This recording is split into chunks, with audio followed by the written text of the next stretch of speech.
اور شفقت وہیں ہوتی ہے جہاں کوئی غلطی ہوتی ہے، درگزر وہیں ہوتا ہے جہاں کوئی کوتاہی۔ عورت اطاعت کرے، فرما برداری کرے، اس کو حکم ہے، خامن درگزر کرے، شفقت کرے، اور کوئی کوتاہی دیکھے، کوئی غلطی دیکھے، اس پر پردہ پوشی کرنے کی کوشش کرے۔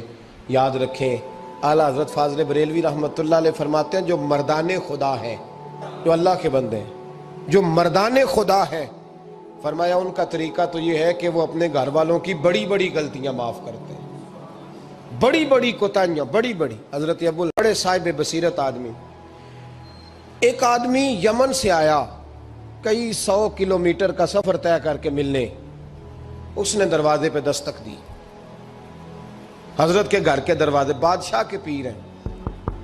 اندر سے بی بی صاحبہ بولی کون ہے دروازے پہ؟ فرمایا میں یمن سے آیا ہوں یا مصر سے آیا ہوں، بڑی دور سے ملاقات کرنی ہے۔ حضرت صاحب کدھر ہیں؟ تو بی بی کہنے لگی تجھے بھی کوئی کام نہیں جس طرح اسے کوئی کام نہیں، تو بھی فارغ ہے اس کی طرح، بس یہی اللہ اللہ یہی ڈیوٹی ہے تیری بھی۔ میں نے کہا یار اتنا بڑا صوفی اور گھر میں اس کا کیا حال ہے، وہ بات کرنے والی؟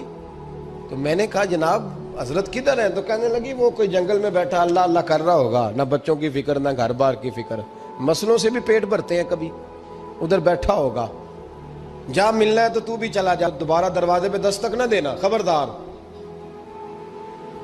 کہتے ہیں میرے وہ جو میں ایک ذائچہ بنا کے آیا تھا نا اللہ کے ولی کا، وہ میرا سارا ہی ٹوٹ گیا۔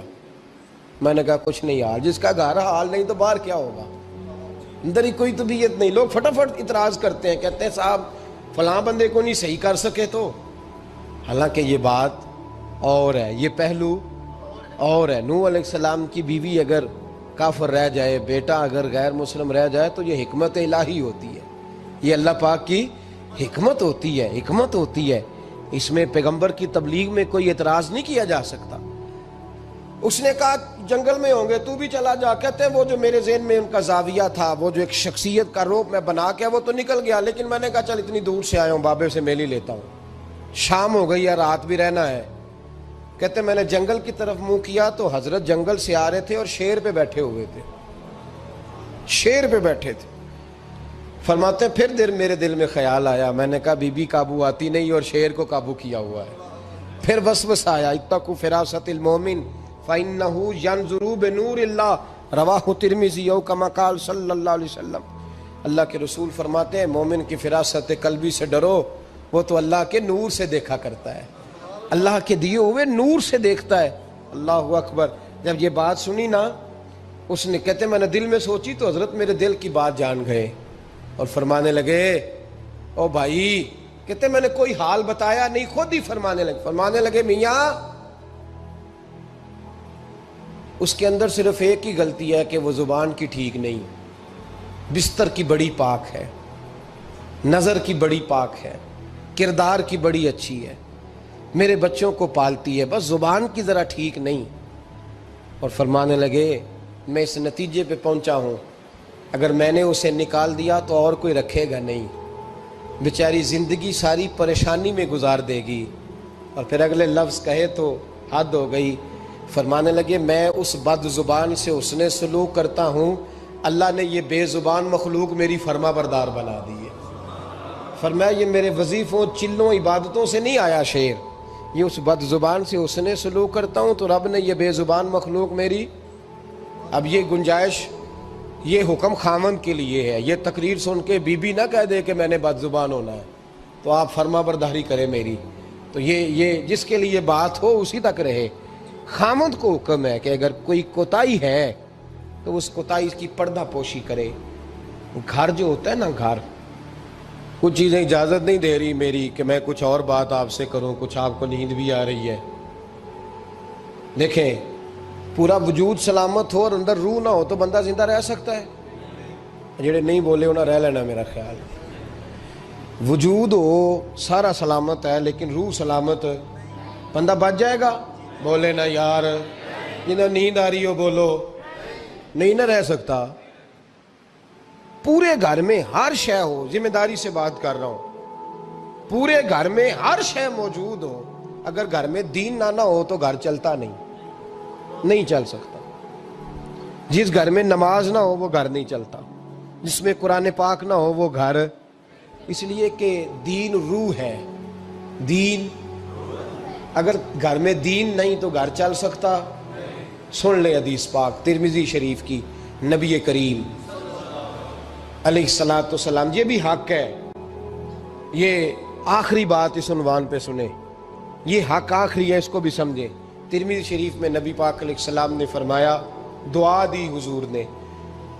نبی پاک فرماتے ہیں اللہ اس بی بی کو جزائے خیر دے، اللہ اس پہ رحم فرمائے جو سویرے اپنے خامند کو نماز کے لیے جگاتی ہے، اور اگر نہ اٹھے تو پانی ڈال کے جگاتی ہے. اور فرمایا اللہ اس خامند پر رحم کرے جو سویرے اپنی بیوی کو نماز کے لیے جگاتا ہے، اور اگر نہ اٹھے تو پانی ڈال کے جگاتا ہے. رحم کرے. سب ناظرین، آپ نے مولانا صاحب کا بیان سنا، امید ہے آپ کو بہت پسند آیا ہوگا. اب ویڈیو کے اگلے حصے میں ہم آپ کو بتائیں گے کہ اللہ پاک کو اپنے بندوں کا کون سا کام بہت پسند ہے جس پہ اللہ پاک ہنستے بھی ہیں. تو ناظرین، ویڈیو کو سکپ کیے بغیر لاسٹ تک ضرور دیکھیں اور ہمیں بتائیں کہ آپ کو ہماری ویڈیو کیسی لگی. 3 کام جن سے اللہ پاک خوش ہوتے ہیں. حدیث میں ہے 3 موقعوں پہ اللہ تعالیٰ ہنستے ہیں. فرمایا گیا میاں بیوی جب سو رہے ہوں اور اچانک شوہر کی آنکھ کھلے اور اس کا دل کرے کہ تہجد پڑھ لوں، اور پھر اس نے بیوی کے منہ پہ پانی کا چھینٹا مارا اور گھبرا کے اٹھی، اور پھر اس نے کہا کیا مصیبت آئی ہے؟ خاوند نے کہا 2 رکعت نفل پڑھ لو، تہجد کا وقت ہے. اس وقت اللہ تعالیٰ کو ہنسی آتی ہے کہ یہ اس کی محبوبہ اس کے پاس لیٹی ہے، آرام سے میٹھی نیند سو رہی تھی، ایک دم گھبرا کے اٹھی کہ کہیں بارش تو نہیں آ گئی. خاوند نے کہا بارش تو نہیں مگر 2 رکعت نفل پڑھ لو. تو بیوی آگے سے کہتی ہے کہ میں شکریہ ادا کرتی ہوں کہ مجھے 2 رکعت نفل تہجد پڑھنے کی توفیق ہو گئی. اور یہ بات بھی ہو سکتی ہے کہ بیوی نے خاوند کے منہ پہ چھینٹے مار دیا، وہ ہڑبڑا کے اٹھا. اس وقت بھی اللہ تعالیٰ کو ہنسی آتی ہے کیونکہ یہ تینوں چیزیں درجات کو بلند کرنے کا باعث ہیں اور اللہ تعالیٰ کی انتہائی رضا کا وقت ہے. اس واسطے اس کو ہنسی سے تعبیر کیا گیا کہ جو فرمایا گیا کہ جب رات کی تنہائی میں جو وقت گزارتے ہیں تو کبھی رکوع اور کبھی سجود کرتے ہیں، کبھی تلاوت کرتے ہیں، تو اس پر اللہ تعالیٰ کو ہنسی آتی ہے کہ کوئی دیکھنے والا نہیں. کسی کو یوں نہیں کہہ سکتے کہ دیکھو میں بڑا عابد اور زاہد ہوں، کیونکہ وہ کسی کو دکھانے کے لیے نہیں اٹھا، وہ صرف اللہ تعالیٰ کی رضا کے لیے اٹھا ہے. اللہ تعالیٰ فرماتے ہیں میں کریم ہوں، بخشتا ہوں اور مغفرت کرتا ہوں. ناظرین، آپ سب جانتے ہیں کہ ذی الحج کا مہینہ ہے، ذی الحج کے مقبول دن اور راتیں، ہر رات کا قیام شب قدر کے برابر ہے.